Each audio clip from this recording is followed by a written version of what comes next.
Je m'appelle Todd, j'ai 32 ans, et je me souviens encore du poids exact de cette liste de corvées entre mes mains lors de la baby shower de mon frère.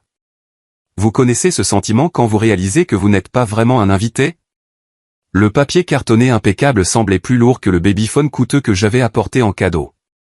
Je suis resté figé dans l'entrée, regardant les vrais invités être accueillis avec du champagne pendant que je tenais des instructions détaillées sur où mettre les manteaux et à quelle fréquence remplir les seaux à glace. Ce qu'ils ne savaient pas, c'est ce qui m'attendait sur mon ordinateur portable. Avant de vous dire ce qui s'est passé ensuite, laissez un commentaire pour me dire d'où vous regardez.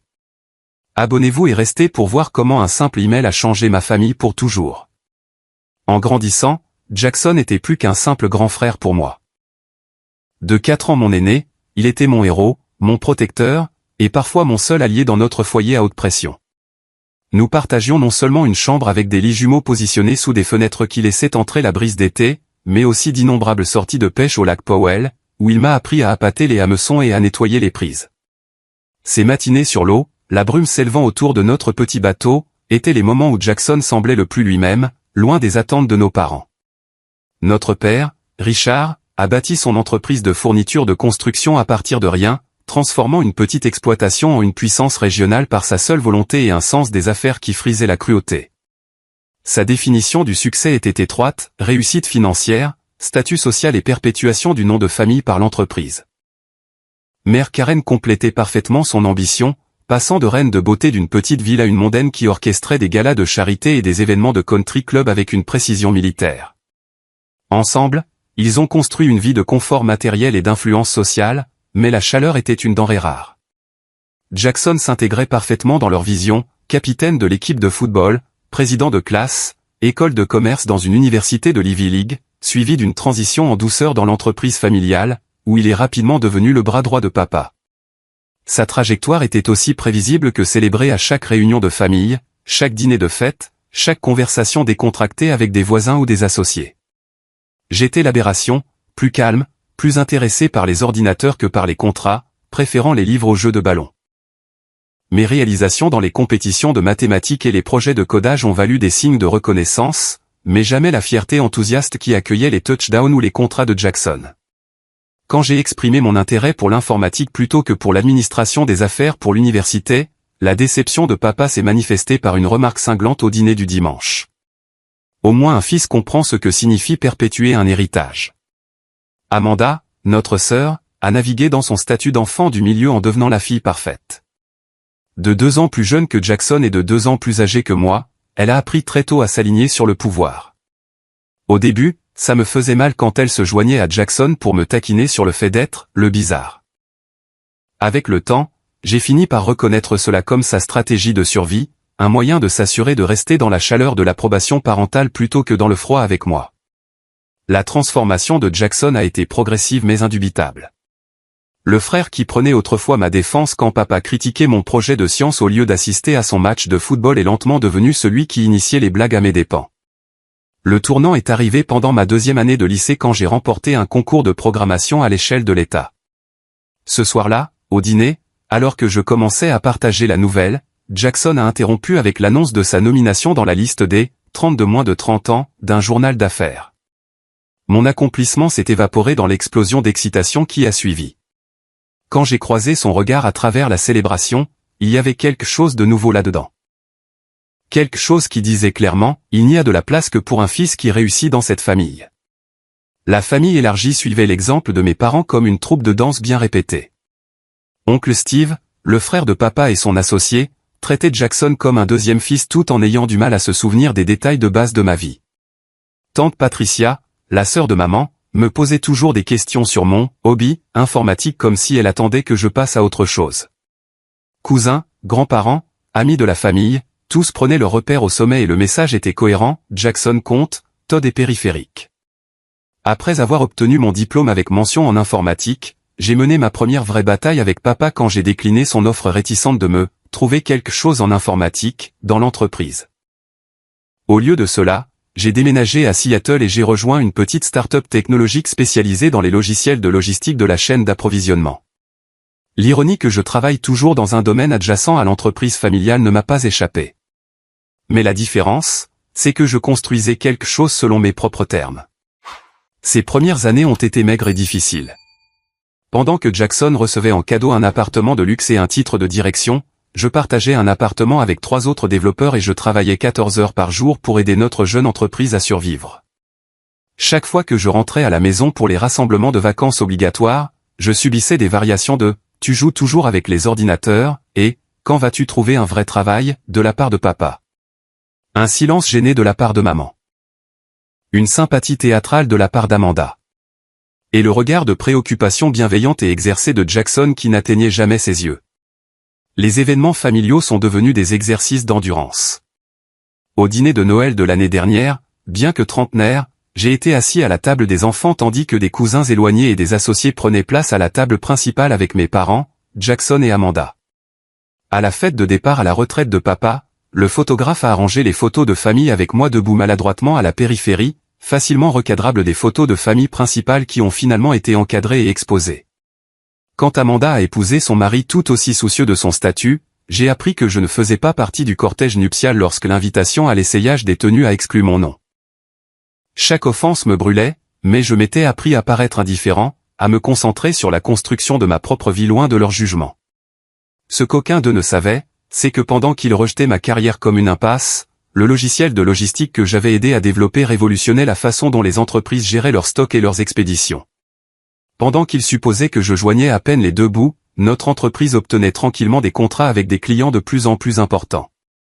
Chaque succès construisait quelque chose qui finirait par forcer ma famille à me voir différemment, qu'ils le veuillent ou non. L'invitation est arrivée dans ma boîte de réception un mardi matin, prise en sandwich entre une mise à jour de projet de mon équipe de développement et une demande de réunion de notre plus gros investisseur. L'objet était « Célébration pour le bébé de Jackson et Meghan », avec une carte numérique présentant des bleus et des jaunes doux, des cigognes de dessins animés, et les détails de la fête 3 semaines plus tard chez mes parents dans le Connecticut. Ma réaction immédiate a été la surprise, suivie rapidement par la suspicion. Au cours des 5 années depuis mon départ pour Seattle, j'avais reçu exactement 3 communications personnelles de Jackson, un SMS de groupe annonçant ses fiançailles, une invitation de mariage formelle qui est arrivée après qu'Amanda ait laissé échapper que maman avait initialement suggéré de ne pas m'inviter du tout, et un email laconique lorsque leur grossesse a été annoncée à la famille élargie.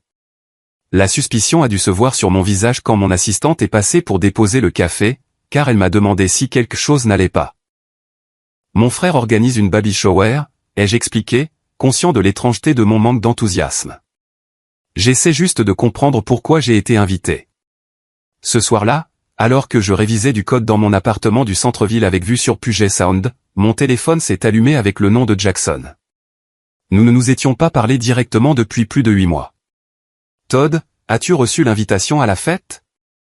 Sa voix avait cet enthousiasme forcé que je reconnaissais des réunions avec les clients. Le ton qu'il utilisait pour conclure une vente difficile. « Oui. » « Félicitations encore. »« Comment va Meghan ?» J'ai gardé un ton neutre, protecteur. « Elle va très bien. Le médecin dit que tout est parfait. Écoute, nous voulons vraiment que tu sois là. Je sais que les choses ont été. Eh bien, tu sais, pas génial entre tout le monde, mais c'est important. Une nouvelle vie, de nouveaux départs, tout ça. Maman met le paquet pour l'organisation. Et Meghan a spécifiquement demandé si tu viendrais. Quelque chose dans sa voix, une note de sincérité peut-être, m'a donné envie de le croire. Vraiment ? Meghan a demandé de mes nouvelles ? Bien sûr, tu vas être oncle. C'est important. Il y eut une pause, puis, ça compterait beaucoup pour moi aussi, d'avoir mon frère là. La conversation s'est poursuivie avec des sujets superficiels, naviguant soigneusement autour de toute mention de l'attitude de nos parents à mon égard ou des tensions qui avaient défini notre relation pendant des années. Au moment où nous avons raccroché, une petite partie têtue de moi s'était enflammée d'espoir. Peut-être que l'arrivée imminente de la prochaine génération adoucissait vraiment les cœurs. Peut-être que Jackson, face à la paternité, reconsidérait la valeur de la fraternité. Cet espoir fragile m'a soutenu à travers plusieurs échanges de SMS dans les semaines qui ont suivi. Jackson a envoyé des images d'échographie avec des légendes du type « ta future nièce ou ton futur neveu ». Il a demandé les détails de mon vol et a proposé de venir me chercher à l'aéroport. Quand j'ai mentionné avoir réservé un hôtel, il a insisté pour que je reste chez eux, bien qu'il ait rapidement fait marche arrière quand j'ai accepté, expliquant que la chambre d'amis était en cours de conversion en chambre de bébé et suggérant plutôt ma vieille chambre chez nos parents. J'ai décliné, gardant ma réservation d'hôtel. Malgré ma lassitude persistante, j'ai passé un temps considérable à choisir le cadeau parfait. J'ai finalement opté pour un système de babyphone haut de gamme avec des fonctionnalités qui dépassaient tout ce qui figurait sur leur liste de naissance, ainsi qu'une contribution importante à un fonds d'études que j'ai secrètement créé au nom de l'enfant à naître.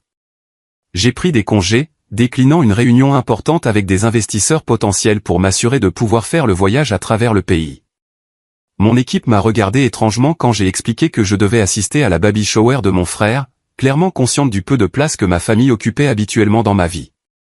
Le matin de la fête, je me tenais dans ma chambre d'hôtel, regardant mon reflet dans le miroir de la salle de bain. Cette fois, ce sera différent, me suis-je dit, ajustant mon col et vérifiant que le babyphone était parfaitement emballé dans du papier bleu pâle avec un ruban argenté.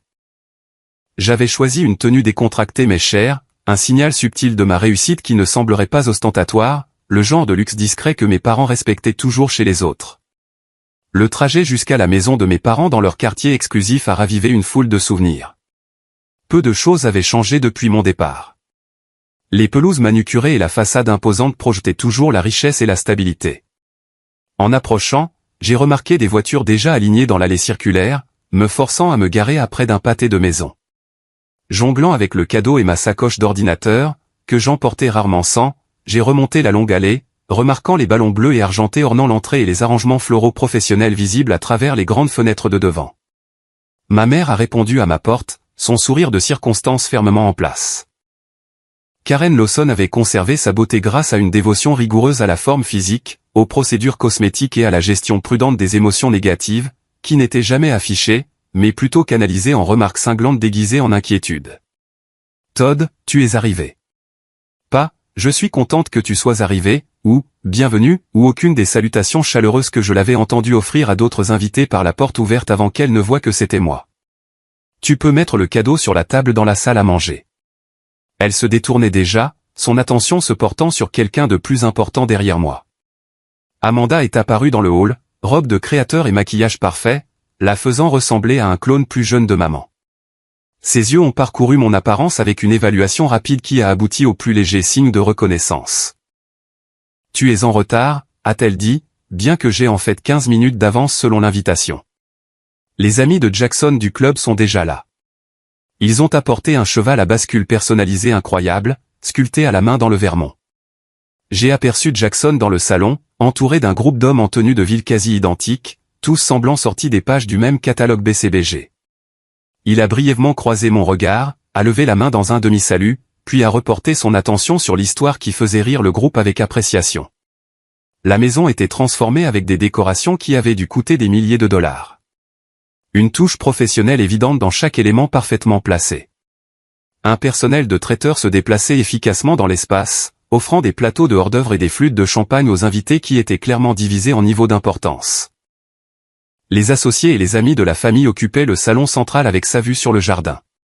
La famille élargie remplissait la véranda attenante tandis que le personnel de maison et quelques personnes que je ne reconnaissais pas étaient dirigés vers la cuisine à leur arrivée. Personne ne m'a proposé de prendre mon manteau.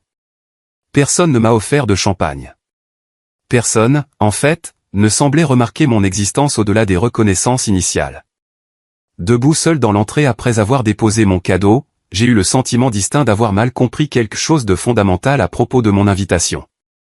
J'envisageais de m'approcher du cercle de Jackson ou de trouver un coin tranquille pour observer quand maman est réapparue. Cette fois avec une feuille de papier imprimée, qu'elle m'a tendue sans cérémonie. « Puisque tu es là, autant te rendre utile », a-t-elle dit, la voix basse, comme si nous étions des conspirateurs plutôt que mère et fils. Le personnel engagé est en sous-effectif aujourd'hui. En baissant les yeux, je me suis retrouvé à tenir une liste détaillée de tâches imprimées dans la police préférée de maman. Chaque élément méticuleusement listé, remplir les seaux à glace dans le coin bar et la cuisine. Remplacer au besoin. Porteur les manteaux des invités dans la chambre bleue à l'étage. Aider le personnel de traiteur à passer les amuse-gueules quand ils sont en sous-effectif. S'assurer que les salles de bain restent approvisionnées en serviettes pour les invités. Aider à nettoyer les emballages cadeaux pendant l'ouverture. Rester pour le nettoyage après le départ des invités. J'ai regardé la liste, puis elle, attendant une indication que c'était une blague de mauvais goût. Son expression est restée impassible, expectative. Tu veux que je travaille à la fête? Comme du personnel? J'ai gardé ma voix égale, conscient des invités à proximité qui pourraient entendre. Ne sois pas dramatique, Todd. Tout le monde met la main à la pâte. Jackson est tellement occupé avec ses invités importants, et nous sommes en sous-effectif avec la société de service. Rends-toi juste utile pour une fois. Sur ce, elle s'est retournée et est retournée vers un groupe de ses amis, toutes portant les mêmes épinglettes d'adhésion au club de tennis sur leur pull en cachemire coûteux. Au début, j'ai obéi par pure incrédulité, pensant que c'était peut-être une étrange initiation qui se terminerait par mon inclusion une fois que j'aurais prouvé ma volonté d'aider. J'ai rangé ma sacoche d'ordinateur dans un coin de la cuisine, j'ai retroussé mes manches et j'ai commencé à remplir les seaux à glace de la machine à glaçons commerciale dans le garage, les apportant aux bars installés au premier étage. Après environ 20 minutes, pendant une accalmie, quand les traiteurs semblaient avoir tout sous contrôle, j'ai tenté de me joindre au cercle de conversation de Jackson. Il discutait d'une récente fusion d'entreprises, et je pensais que je pourrais apporter une contribution pertinente étant donné l'implication tangentielle de mon entreprise dans la logistique de l'affaire. Todd, a dit Jackson en m'approchant, son ton amical, mais ses yeux froids. Parfait timing. Nous avons besoin de plus de glace ici, et la grand-mère de Megan a besoin que quelqu'un aille chercher son châle dans la voiture.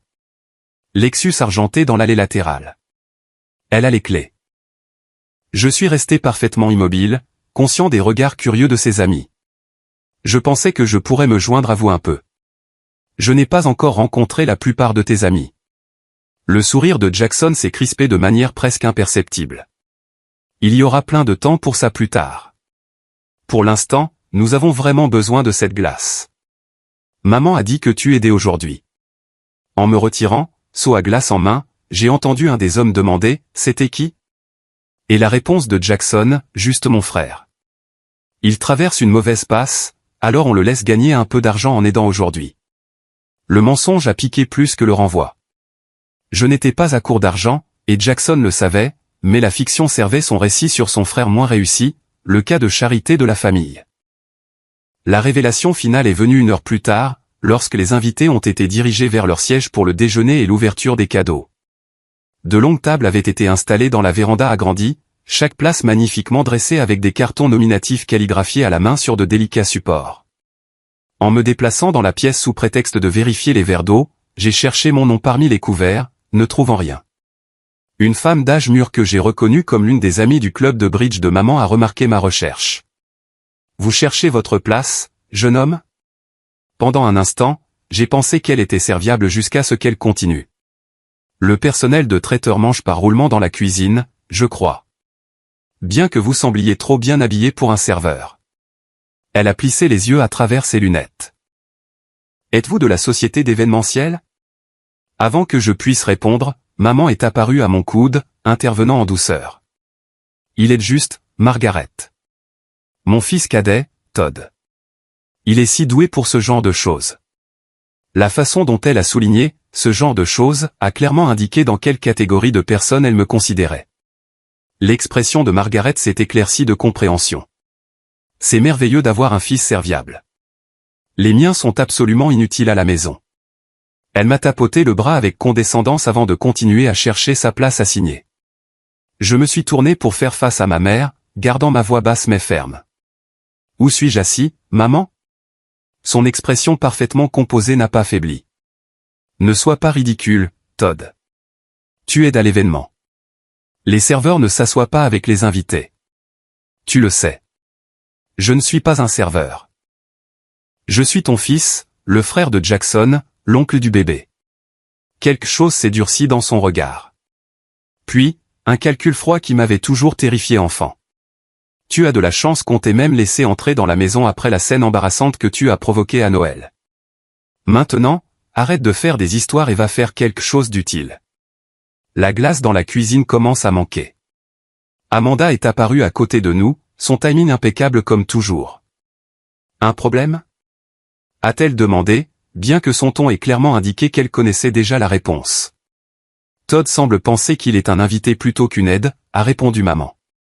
Les deux formaient soudainement un front uni. Amanda a levé les yeux au ciel avec un dédain exercé. Sérieusement, Todd, va remplir les seaux à glace. Les gens attendent leur boisson. Elles me fixaient toutes les deux. Des expressions jumelles de renvoi et d'irritation, attendant que je m'éclipse comme je l'avais toujours fait auparavant. Autour de nous, les conversations continuaient, les verres tintaient, et une musique douce jouait pendant que les invités trouvaient leur place. Le parfait tableau social se poursuivait sans interruption, à l'exception de cette petite bulle tendue de dysfonctionnement familial. J'ai regardé au-delà d'elle, là où Jackson se tenait avec sa femme, sa main protectrice sur son ventre de femme enceinte alors qu'ils acceptaient les félicitations et dirigeaient les gens vers leur siège. Il a brièvement croisé mon regard et j'y ai vu quelque chose. Pas de la culpabilité exactement, mais de la conscience. Il savait exactement ce qui se passait et le permettait, peut-être même l'orchestrait. À ce moment-là, plusieurs choses sont devenues limpides pour moi.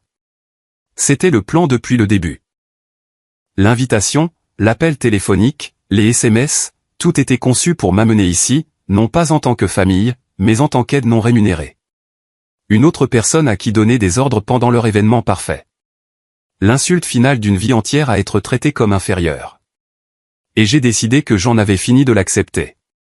Mon parcours dans la technologie a commencé par un échec, quelque chose que ma famille ne m'a jamais laissé oublier. Après avoir obtenu mon diplôme et refusé l'offre réticente de papa de me trouver quelque chose dans l'entreprise familiale, j'ai traversé le pays avec rien d'autre que des dettes d'étudiant, un ordinateur portable d'occasion et une détermination obstinée à faire mes preuves selon mes propres termes. La start-up que j'ai rejointe, Logitech Solutions, était à bout de souffle quand je suis arrivé. Notre petite équipe de 5 personnes travaillait dans un entrepôt reconverti où le chauffage tombait régulièrement en panne en hiver et où la vieille climatisation offrait un soulagement minimal en été. Nous subsistions de ramen et de café, travaillant 14 heures par jour pour perfectionner notre logiciel de gestion logistique que personne ne semblait intéressé à acheter. 6 mois plus tard, nous étions confrontés à la perspective très réelle de fermer. Notre financement de démarrage initial était presque épuisé, et les investisseurs potentiels refusaient les réunions après avoir entendu parler de notre manque de succès. C'est à ce moment difficile que j'ai rencontré Martin Decker, un vétéran de la technologie grisonnant qui avait fait fortune lors du premier boom et s'était depuis consacré à mentorer des startups prometteuses mais en difficulté. Martin a vu ce que les autres n'ont pas vu, à la fois dans notre logiciel et en moi personnellement. Votre approche de la gestion prédictive des stocks à 3 ans d'avance sur ce qui existe actuellement sur le marché, m'a-t-il dit après que je lui ai expliqué l'architecture du code. Le problème n'est pas votre produit, c'est votre discours et votre patience. Avec les conseils de Martin et un petit mais crucial investissement de transition, nous avons affiné à la fois notre logiciel et notre approche de vente. Au lieu d'essayer de révolutionner des chaînes d'approvisionnement entières du jour au lendemain, nous avons identifié des points de douleur spécifiques que nous pouvions résoudre immédiatement tout en construisant une vision plus large. Martin m'a également mis en contact avec Elena Rodriguez, une brillante conceptrice UX qui a transformé notre interface maladroite en quelque chose d'intuitif et de visuellement attrayant. Notre première percée est survenue lorsqu'une chaîne d'épicerie régionale de taille moyenne a accepté de mettre en œuvre notre système dans 3 de leurs centres de distribution en tant que programme pilote. Les résultats ont dépassé même nos projections optimistes, 28% de réduction des surstocks, 34% d'amélioration des livraisons à temps et des économies mesurables sur les coûts de main-d'œuvre grâce à un routage plus efficace. La chaîne d'épicerie a signé un contrat complet et est devenue notre référence la plus enthousiaste. Ce succès a créé un flux de revenus modeste mais régulier qui nous a permis de rester à flot pendant que nous améliorions le produit et construisions lentement notre base de clients. Chaque nouvelle mise en œuvre nous a appris davantage sur les applications du monde réel et les cas limites, nous permettant d'affiner le logiciel en quelque chose de vraiment exceptionnel.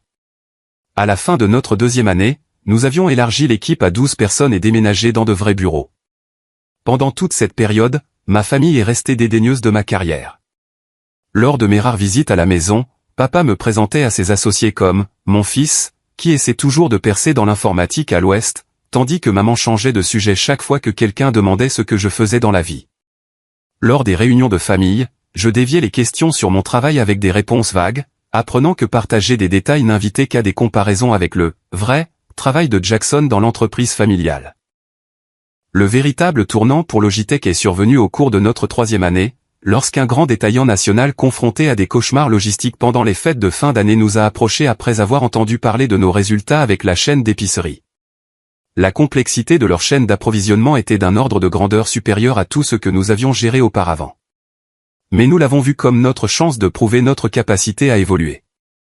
Pendant 6 mois, j'ai pratiquement vécu dans leur centre de distribution, travaillant aux côtés de leur équipe pour personnaliser et mettre en œuvre notre système.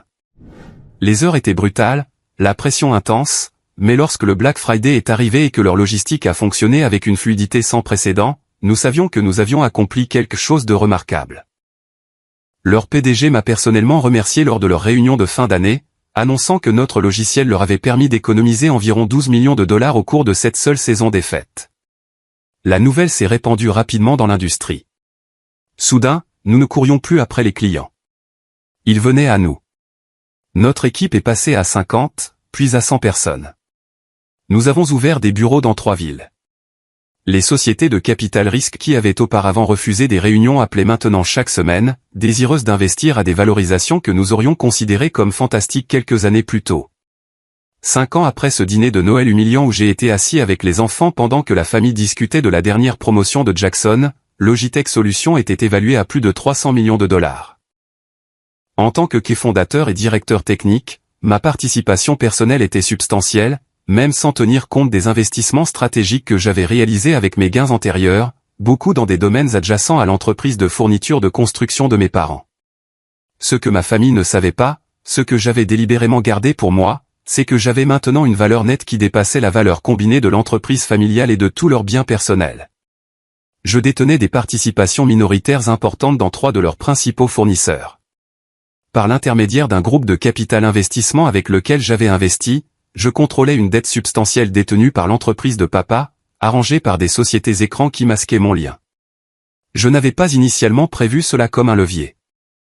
C'était simplement des investissements judicieux dans des industries que je comprenais grâce à mon enfance dans l'entreprise. Mais comme leur traitement à mon égard s'est aggravé plutôt qu'amélioré au fil des ans, j'ai commencé à voir la valeur stratégique potentielle de ma position. Après des rencontres familiales particulièrement blessantes, je trouvais parfois du réconfort en sachant que je pouvais, si je le choisissais, exercer une influence financière considérable sur leur vie. Mais je n'ai jamais voulu être cette personne, celle qui utilise l'argent comme une arme. Ce que je voulais était tellement plus simple et pourtant apparemment impossible, être traité comme un membre égal de la famille, respecté pour mes choix, même s'ils différaient du chemin prescrit. Je gardais l'espoir que le temps et la maturité guériraient naturellement le dysfonctionnement, que peut-être mes parents finiraient par reconnaître ma réussite à sa juste valeur. Quand l'invitation à la baby shower de Jackson est arrivée, j'avais brièvement espéré qu'elle signalait que la guérison avait commencé. Peut-être que le fait de devenir père donnait à mon frère une perspective sur les liens familiaux. Peut-être que mes parents, bientôt grands-parents, s'adoucissaient. Cet espoir expliquait pourquoi j'avais traversé le pays, cadeau en main, le cœur prudemment ouvert à la réconciliation. Debout dans leur cuisine maintenant, tenant une liste de corvées au lieu d'être accueilli en famille, j'ai finalement accepté la vérité. Rien n'allait changer à moins que je ne force les choses. La décision que j'avais évitée pendant des années s'est cristallisée à ce moment de clarté. Pas la vengeance, mais un règlement de compte attendu depuis longtemps. La cuisine était momentanément vide alors que les invités se rassemblaient dans la véranda pour le déjeuner et la cérémonie d'ouverture des cadeaux. Je pouvais entendre le murmure des conversations et des rires occasionnels de l'autre pièce, les sons d'une célébration qui se poursuivait sans moi. L'ironie ne m'a pas échappé que le fait d'être exclu m'avait également donné de l'intimité à un moment crucial. J'ai récupéré ma sacoche d'ordinateur là où je l'avais rangée et je me suis installé sur le comptoir en granit à côté du réfrigérateur de qualité commerciale. Mes mains tremblaient légèrement en ouvrant l'ordinateur et en me connectant. Une manifestation physique du carrefour émotionnel auquel je faisais face. Une partie de moi voulait simplement partir, franchir la porte et ne jamais revenir, coupant complètement les liens avec la famille qui ne m'avait jamais valorisé. Le docteur Simons, la thérapeute que je voyais depuis 1 an pour travailler sur mes problèmes familiaux, avait suggéré que cela pourrait finalement être l'option la plus saine. Les liens du sang ne vous obligent pas à accepter les mauvais traitements, m'avait-elle dit lors de notre dernière séance, sans savoir à quel point ces paroles se révéleraient prémonitoires. Mais partir signifierait qu'ils gagneraient à nouveau. Cela renforcerait leur récit selon lequel j'étais le problème, l'hypersensible qui ne supportait pas les taquineries familiales, le raté qui disparaissait parce qu'il ne pouvait pas être à la hauteur. Plus important encore, cela signifierait que j'aurais encore une fois échoué à me défendre. Mon email était déjà ouvert depuis plus tôt ce matin-là, lorsque je m'étais occupé de questions professionnelles depuis ma chambre d'hôtel. J'ai navigué vers un dossier intitulé « contingence, créé des mois auparavant, mais jamais consulté jusqu'à présent. À l'intérieur se trouvaient 4 brouillons de mai, chacun méticuleusement préparé avec une consultation juridique, chacun adressé à différents membres de ma famille, chacun contenant des informations qui changeraient irrévocablement notre dynamique. J'avais créé ces messages après l'incident du dîner de Noël, un exercice thérapeutique recommandé par le docteur Simons pour aider à traiter ma colère sans agir impulsivement. Écrivez ce que vous aimeriez pouvoir dire ou faire, avait-elle suggéré. Puis sauvegardez-le dans un endroit privé. L'acte d'articuler vos sentiments peut être cathartique, même si vous ne l'envoyez jamais. Mais ce n'étaient pas des diatribes colériques ou des explosions émotionnelles. C'étaient des notifications calmes et factuelles des positions financières que je détenais et qui affectaient directement chaque membre de la famille. Des positions que j'avais acquises légalement et éthiquement grâce à mon propre succès, mais que je n'avais jamais utilisées jusqu'à présent. Mon doigt a plané sur la souris. Une fois envoyé, il n'y aurait pas de retour en arrière.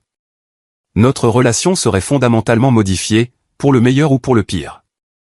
J'ai pris une profonde inspiration, me suis rappelé la liste de corvées toujours posée sur le comptoir à côté de moi, et j'ai cliqué sur « Envoyer tout ». Le premier email est allé à mon père, l'informant que, par l'intermédiaire d'une société de capital investissement dans laquelle j'avais investi, je détenais désormais une participation majoritaire dans le financement par emprunt que son entreprise avait obtenu pour sa récente expansion. Les conditions restaient inchangées, mais la notification l'obligeait légalement à reconnaître le changement de propriétaire de la dette. Le deuxième est allé à oncle Steve, détaillant mon acquisition de l'hypothèque sur sa résidence principale et sa maison de vacances dans les Hantons, précédemment détenue par une banque régionale qui avait été absorbée par une plus grande institution financière où j'avais des relations. Encore une fois, les conditions restaient les mêmes, mais l'impact psychologique de savoir que je contrôlais sa dette immobilière serait significatif. Le troisième email était adressé à Jackson, lui notifiant que le don anonyme qui avait financé la rénovation complète de leur chambre de bébé, arrangée par l'intermédiaire du décorateur d'intérieur de Meghan comme un prix de concours, venait de moi. De plus, le généreux don de la Future Fun Foundation, créant un compte d'études pour leur enfant à naître était également ma création, avec moi comme administrateur principal. Le dernier message est allé à maman, le plus court, mais peut-être le plus percutant, l'informant que son adhésion chérie au country club, qu'elle croyait être un héritage de ses parents, avait en fait expiré 3 ans plus tôt en raison de cotisations impayées pendant une période de difficultés financières qu'elle et papa avaient gardées secrètes. La réintégration et les cotisations ultérieures avaient été couvertes anonymement par moi par des arrangements avec le bureau financier du club. J'ai fermé l'ordinateur portable et j'ai attendu. Dans mon champ de vision se trouvait le réfrigérateur élégant et cher avec des photos de famille tenues par des aimants, des clichés soigneusement sélectionnés d'une famille parfaite qui, d'une manière ou d'une autre, ne m'incluait jamais. Le personnel de traiteur avait laissé des plateaux de nourriture magnifiquement arrangés à l'usage des serveurs. L'ironie de mon exclusion m'offrant ce moment privé parfait pour ma réponse ne m'a pas échappé. 10 minutes se sont écoulées avant que j'entende la première indication que mes messages avaient été reçus. Une exclamation sèche de la salle à manger, suivie de pas précipités. Mon père est apparu à l'entrée de la cuisine. Son visage était rouge d'un mélange de colère et de ce qui ressemblait remarquablement à de la peur, son téléphone serré dans sa main. « Quelle est la signification de ceci ?» a-t-il demandé, la voix basse mais intense, essayant clairement d'éviter de créer une scène que les invités pourraient remarquer. Avant que je puisse répondre, oncle Steve est apparu derrière lui, son teint habituellement sanguin maintenant cendré. « Richard, il faut qu'on parle, maintenant. » Ses yeux se sont posés sur moi, se plissant de confusion et de compréhension naissante. Papa s'est tourné vers lui. « Toi aussi ? Mon hypothèque. Quelqu'un l'a achetée. » Il dit. Oncle Steve a fait un geste impuissant vers moi. Jackson a suivi, téléphone dans une main, la confusion évidente sur son visage. « Papa, qu'est-ce qui se passe ? Je viens de recevoir un email très étrange sur le financement de la chambre de bébé et le compte d'études du bébé. » Les 3 hommes se tenaient à l'entrée de la cuisine, formant une barrière involontaire entre moi et le reste de la fête, chacun tenant son téléphone comme s'il s'était brûlé avec. Leurs expressions passaient par la confusion, l'incrédulité et le début de la compréhension alors qu'ils regardaient entre leurs appareils et moi, toujours debout calmement à côté de mon ordinateur portable ouvert. Papa a retrouvé sa voix le premier. Tout le monde dans le bureau. Maintenant. Il s'est tourné vers un serveur qui passait. Si quelqu'un demande, nous discutons d'une affaire rapide. Nous rejoindrons la fête sous peu. Alors que nous nous dirigions tous les quatre vers son sanctuaire lambrissé à l'arrière de la maison, j'ai aperçu le visage de maman. Un portrait d'inquiétude croissante alors qu'elle nous regardait quitter la célébration. Son téléphone a sonné dans sa main, et je savais que son moment de réalisation suivrait sous peu. Le bureau de papa avait toujours été un territoire interdit quand nous étions enfants. Un sanctuaire masculin de cuir, d'acajou et de l'odeur persistante de cigares chers qu'il s'autorisait occasionnellement malgré la désapprobation de maman. La pièce où les décisions importantes étaient prises, les marchés conclus, la discipline familiale administrée. Y être convoqué n'avait jamais précédé quoi que ce soit de positif dans mon enfance. Maintenant, alors que la porte se fermait derrière nous quatre, la dynamique de pouvoir qui avait défini toute ma vie était visiblement en train de changer.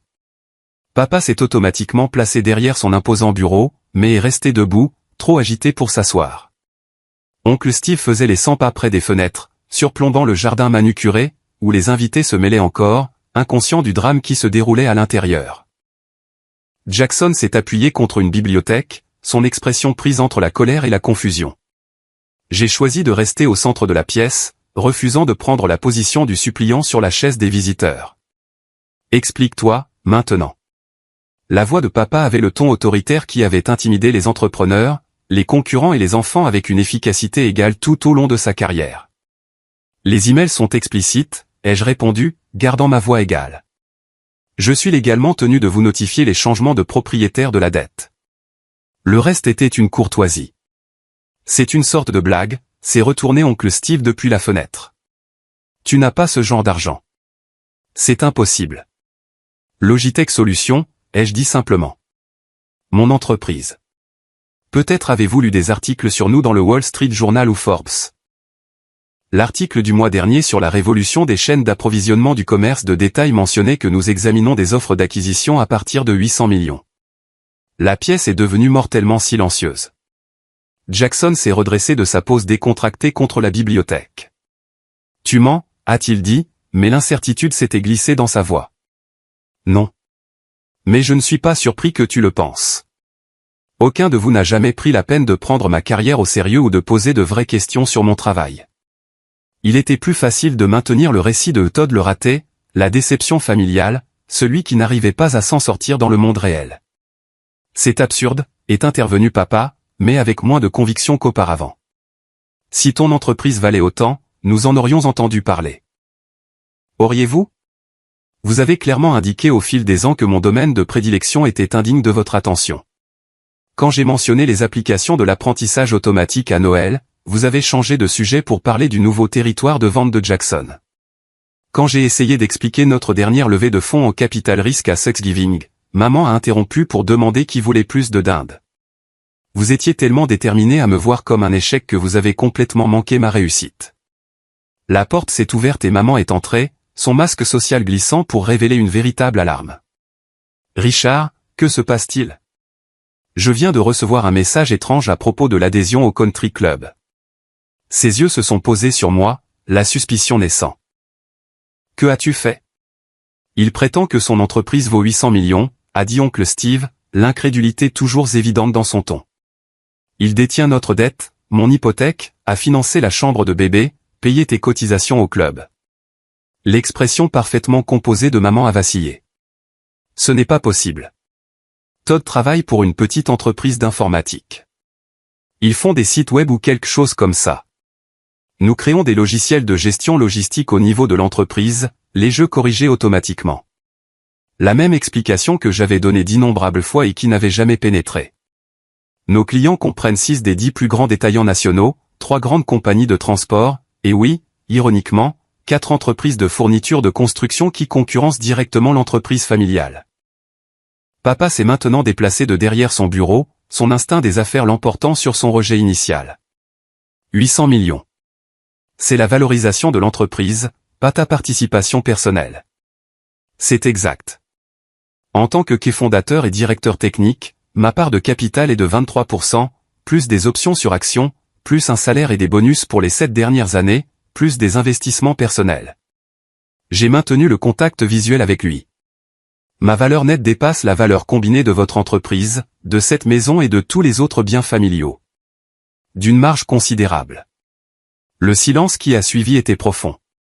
Je pouvais pratiquement voir les recalculs se faire derrière leurs yeux. Des années d'hypothèses rapidement réévaluées, la hiérarchie familiale réécrite en temps réel. Pourquoi ne nous l'as-tu pas dit, a finalement demandé Jackson, son ton accusateur, comme si ma réussite et leur ignorance de celle-ci étaient en quelque sorte des offenses supplémentaires que j'avais commises contre eux. J'ai essayé des dizaines de fois au fil des ans. Vous n'étiez pas intéressé. Et finalement, j'ai réalisé que votre désintérêt me donnait des informations précieuses sur la façon dont vous me voyez vraiment. Pas comme quelqu'un dont il fallait être fier ou soutenir, mais comme le raté désigné de la famille, le conte moralisateur, l'exemple négatif qui faisait que tout le monde se sentait mieux. Maman avait retrouvé son sang-froid, changeant tactiquement de cap comme elle le faisait toujours lorsque les situations sociales prenaient des tournures inattendues. Chérie, ce n'est pas juste. Nous t'avons toujours soutenu. Nous étions juste inquiets de tes choix non conventionnels.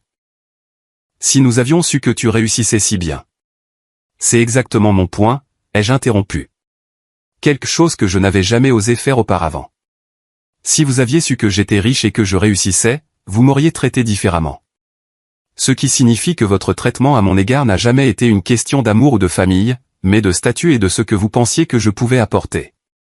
Attends une minute, a commencé papa, son visage rougissant. Non, j'ai attendu des années. Aujourd'hui, on m'a donné une liste de corvées au lieu d'être accueilli en tant qu'invité à la baby shower de mon propre frère célébrant ma future nièce ou mon neveu. On m'a dit que j'avais de la chance d'être autorisé à entrer dans la maison et on m'a ordonné de remplir les seaux à glace pendant que de vrais membres de la famille et des associés étaient assis à des tables magnifiquement arrangées. C'était un malentendu, a tenté maman, son sourire crispé. Bien sûr que tu es de la famille. Nous étions juste en sous-effectif et tu es toujours si doué pour les choses pratiques. Arrête. Ma voix était calme mais ferme. Plus de gaslighting. Plus de réécriture de la réalité. Vous avez clairement exprimé vos sentiments pendant des décennies. J'étais simplement assez naïf pour continuer à espérer que quelque chose changerait. Jackson s'est avancé. Toujours le négociateur. Écoute, les choses ont dérapé. Nous pouvons arranger ça maintenant que nous connaissons ta situation. Nous pouvons repartir à zéro. Tu vas être oncle. C'est ce qui compte maintenant. J'ai étudié mon frère, l'enfant prodige, le fils parfait, qui tentait maintenant de gérer la situation comme on lui avait appris à gérer tous les problèmes potentiels, avec des mots doux et des concessions stratégiques. Tu savais exactement ce qui se passait aujourd'hui, ai-je dit en le regardant dans les yeux. Tu m'as invité ici sous de faux prétextes, tu as permis qu'on me traite comme un domestique, et tu es resté là à regarder. Ce n'est pas quelque chose dont on repart à zéro sans reconnaissance et changement. Que veux-tu, a demandé sèchement papa, toujours le plus rapide à aller au fond des choses. Pourquoi envoyer ces messages maintenant? Est-ce une sorte de menace? Un levier pour un rachat? La question était si révélatrice de sa mentalité, supposant automatiquement que mes actions devaient avoir un motif financier parce que c'était le seul système de valeurs qu'il comprenait vraiment. Ce que je veux est simple, ai-je répondu. Le respect, la décence humaine de base, être traité comme un membre égal de cette famille, pas comme un embarras à cacher ou à exploiter. Je n'ai pas acquis ces positions financières comme un levier, mais comme des investissements judicieux. Je les utilise comme un levier maintenant parce que vous avez démontré à plusieurs reprises que rien d'autre n'attire votre attention. Alors c'est du chantage, a conclu oncle Steve, trouvant un terrain familier en me présentant comme le méchant. Non, c'est une limite. J'en ai fini d'accepter les mauvais traitements. Vous pouvez choisir de changer la façon dont vous interagissez avec moi pour construire une dynamique familiale plus saine, ou vous pouvez choisir de continuer comme vous l'avez fait. Mais si vous choisissez cette dernière option, je n'absorberai plus tranquillement le manque de respect. Il y aura des conséquences, à commencer par une gestion beaucoup plus active des positions financières que j'ai décrites dans ces emails. La menace était claire sans être explicite. Je pouvais rappeler les prêts de l'entreprise de papa, saisir les propriétés d'oncle Steve, retirer le financement de la chambre de bébé et du fonds d'études, exposer la tromperie financière de maman à son cercle social. Je ne le ferai pas, du moins pas de manière vindicative. Mais il n'avait pas besoin de le savoir.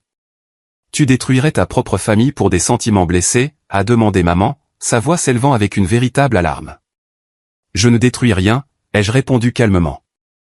Je ne vous protège simplement plus des conséquences naturelles de la façon dont vous traitez les gens, y compris moi.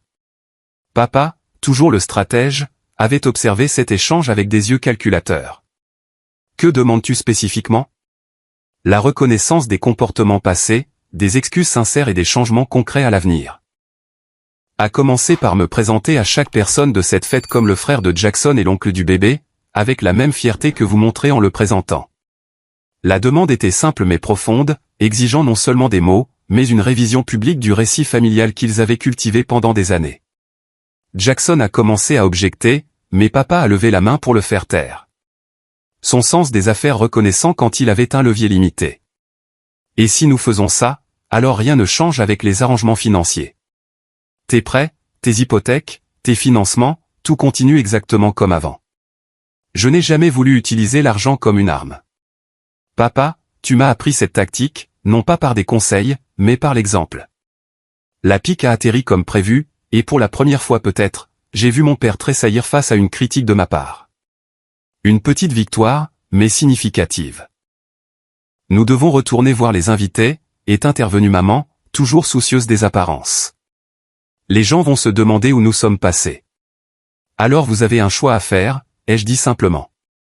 Continuez à me traiter comme un embarras à cacher, ou commencez à me traiter comme un membre de la famille. Vos actions dans les prochaines minutes détermineront beaucoup de choses sur notre future relation. Ils ont échangé des regards, des années de communication tacite passant entre eux, recalculant leur position à la lumière de nouvelles informations. J'ai attendu, calmement sachant que quelle que soit leur décision, je m'étais enfin défendu. Quoi qu'il arrive ensuite, cette victoire ne pourrait pas m'être enlevée. J'ai quitté la baby shower ce jour-là sans résolution. Après notre confrontation dans le bureau, maman avait insisté pour que nous retournions tous à la fête pour éviter les commérages, promettant que nous discuterions de tout plus tard en famille. Papa m'avait présenté à quelques invités proches comme mon fils Todd, l'entrepreneur en technologie, les mots clairement inhabituels et inconfortables dans sa bouche. Jackson avait fait un effort pour m'appeler pendant l'ouverture des cadeaux pour me remercier publiquement pour le babyphone, bien que le geste ait semblé théâtral plutôt que sincère. Je suis parti tôt, déclinant l'invitation gênante de rester plus longtemps que maman a lancé, plus soucieuse des apparences que de la connexion.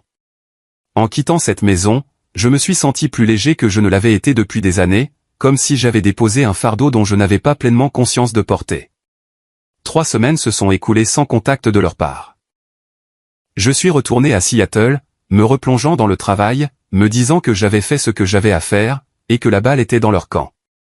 Si rien ne changeait, j'étais prêt à l'accepter et à avancer dans ma vie, en maintenant uniquement le contact minimal requis pour gérer nos enchevêtrements financiers maintenant compliqués.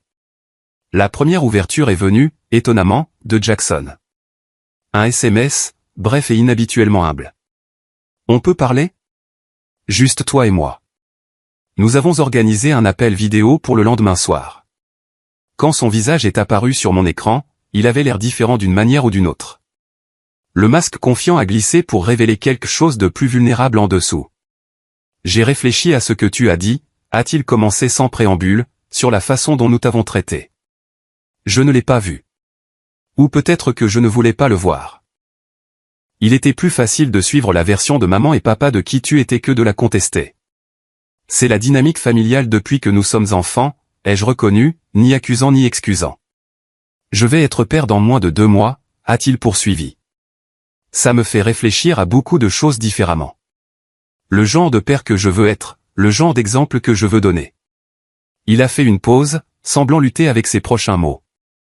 Je ne veux pas que mon enfant grandisse en pensant qu'il est acceptable de traiter les gens comme je t'ai traité, même si ces gens sont de la famille, surtout s'ils sont de la famille. Ce n'était pas une excuse parfaite, mais elle était sincère, et elle a ouvert une porte à quelque chose de nouveau entre nous. Nous avons parlé pendant près de 2 heures cette nuit-là. Vraiment parlé d'une manière que nous n'avions pas faite depuis ces matinées de pêche sur le lac à l'adolescence. Il a posé des questions sur mon entreprise, ma vie à Seattle. Écoutant avec ce qui semblait être un intérêt sincère. J'ai posé des questions sur ses craintes et ses espoirs de devenir père, et il a répondu sans la bravade qui caractérisait habituellement ces conversations. J'aimerais qu'on essaie à nouveau, a-t-il dit alors que nous terminions. D'être frère pour de vrai cette fois. J'aimerais ça aussi, ai-je répondu, prudemment optimiste. Mes parents ont été plus lents à changer d'avis. Papa a ensuite pris contact avec un email professionnel suggérant une réunion de famille en présence d'un médiateur. Son approche typique pour gérer les problèmes émotionnels par des structures formelles. J'ai contre-proposé de commencer plutôt par une thérapie familiale, quelque chose qu'il aurait été impensable de suggérer auparavant. À ma grande surprise, ils ont accepté. La première séance a été tendue et maladroite, tenue par vidéoconférence avec un thérapeute que j'avais trouvé et qui était spécialisé dans les arrangements familiaux et la réconciliation. Maman a essayé à plusieurs reprises de minimiser les comportements passés ou de les recadrer comme des malentendus. Papa était rigide et mal à l'aise avec le format, mais a fait un effort visible pour s'engager. Nous avons terminé cette première heure avec peu de choses résolues, mais un engagement à poursuivre le processus. Au cours des mois suivants, grâce à des séances hebdomadaires, des conversations difficiles ont commencé à donner de petites percées. Il y a eu des revers, comme lorsque papa a qualifié ma réussite de « chanceux timing dans la bulle technologique » et que j'ai dû le corriger fermement. Il y a eu des moments d'honnêteté douloureuse, comme lorsque maman a finalement admis qu'elle avait toujours favorisé Jackson parce qu'il était plus facile à comprendre et à contrôler. Il y a eu des excuses larmoyantes, certaines plus sincères que d'autres, mais toutes représentant des pas vers la guérison. Amanda a été la plus résistante au changement, ayant construit son identité autour de sa position dans la hiérarchie familiale. Alors maintenant, nous sommes tous censés marcher sur des œufs autour de Todd parce qu'il a de l'argent, a-t-elle lancé lors d'un appel vidéo familial particulièrement tendu. Non, ai-je répondu calmement. Tu es censé me traiter avec le même respect que tu accorderais à n'importe quel membre de la famille. Le fait que tu vois la décence de base comme marcher sur des œufs est exactement le problème. Son chemin vers la compréhension serait le plus long, ai-je réalisé, mais même elle a finalement commencé à faire des efforts timides, prenant occasionnellement contact avec des questions sur ma vie qui n'étaient pas chargées de jugement. Ma nièce est née au début du printemps, un minuscule être humain parfait nommé Lily, qui ne connaissait rien au dysfonctionnement familial ou aux années de blessures. Je suis retourné pour sa naissance, séjournant dans un hôtel, mais passant des jours à l'hôpital et plus tard chez Jackson et Meghan, apprenant à connaître cette nouvelle personne qui représentait une chance pour quelque chose de différent dans l'histoire de notre famille. En la tenant, en regardant ses petits doigts s'enrouler autour des miens, j'ai ressenti une détermination féroce qu'elle ne connaîtrait jamais le genre de dynamique familiale dans laquelle j'avais grandi. Elle connaîtrait son oncle Todd comme une présence aimante constante dans sa vie, quelqu'un qui était apprécié et respecté par le reste de sa famille, pas comme le conte moralisateur ou la blague familiale. Le processus de reconstruction a été lent et imparfait. Il y avait encore des moments où de vieux schémas émergeaient, où je devais fixer des limites fermes ou rappeler à mes parents et à mes frères et sœurs notre nouvelle entente. Mais avec le temps, ces moments sont devenus moins fréquents, les nouveaux schémas d'interaction devenant plus naturels. J'ai maintenu mes positions financières mais n'ai jamais eu à les utiliser comme levier après cette confrontation initiale. Le fait qu'elles existent semblait servir de rappel constant à ma famille que l'ancienne dynamique de pouvoir était définitivement modifiée, que le respect n'était plus facultatif mais nécessaire. Le changement le plus profond, cependant, n'a pas été dans la façon dont ma famille m'a traité, mais dans la façon dont je me voyais. Me défendre ce jour-là dans la cuisine avait brisé quelque chose en moi, me libérant du besoin de leur approbation qui m'avait contraint pendant si longtemps. J'ai découvert que si la réconciliation était précieuse et valait la peine d'y travailler, mon estime de moi ne dépendait plus de leur validation. J'ai élargi mon cercle de famille choisi, nourrissant des amitiés avec des gens qui m'appréciaient pour qui j'étais exactement, pas pour qui ils voulaient que je sois. Je suis devenu plus présent et authentique dans toutes mes relations, ne portant plus l'anxiété constante de bas grade qui avait accompagné les interactions familiales pendant tant d'années. Lorsque Logitech a finalement accepté une offre d'acquisition près de 18 mois après l'incident de la baby shower, j'ai invité toute ma famille à Seattle pour la cérémonie de signature et la célébration. Voir le visage de papa alors qu'il assistait à l'annonce de mon nom à côté d'un chiffre qui éclipsait tout ce que son entreprise avait jamais valu a été un moment complexe. La satisfaction mêlée de compassion pour les ajustements qu'il faisait encore pour me voir tel que j'étais vraiment. La leçon la plus précieuse de tout ce parcours n'était pas sur l'argent ou le pouvoir, mais sur le courage d'être authentique même quand c'est difficile, de se défendre, même si cela signifie perturber des schémas confortables. Le respect de soi n'est pas quelque chose que les autres peuvent vous donner. C'est quelque chose que vous devez revendiquer pour vous-même, parfois à un coût significatif.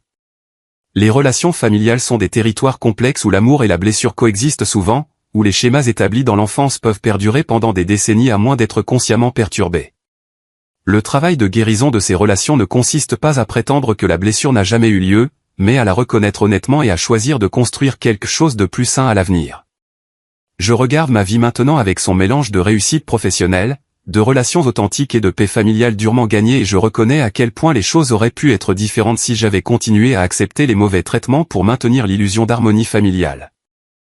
Parfois, la chose la plus aimante que vous puissiez faire, à la fois pour vous-même et finalement pour les autres, est de refuser de participer à des dynamiques qui diminuent l'humanité et la valeur de quiconque. S'il y a une chose que j'ai apprise que j'aimerais partager avec quiconque est confronté à un dysfonctionnement familial similaire, c'est ceci: votre valeur n'est pas déterminée par la façon dont les autres vous traitent, mais par la vérité de qui vous êtes. Et parfois, se tenir fermement dans cette vérité, même si cela cause un inconfort temporaire, est le seul chemin vers un changement durable et une connexion authentique. Avez-vous déjà dû vous opposer à des membres de votre famille qui ne vous traitaient pas avec respect? Quelles limites avez-vous dû fixer dans vos propres relations pour protéger votre estime de vous-même? Partagez vos histoires dans les commentaires ci-dessous. Et n'oubliez pas d'aimer, de vous abonner et de partager cette vidéo si elle a résonné en vous. Rappelez-vous, parfois les conversations les plus difficiles mènent aux transformations les plus importantes. Merci d'avoir écouté mon histoire et j'espère qu'elle vous aidera à trouver le courage d'écrire votre propre fin face à des défis similaires.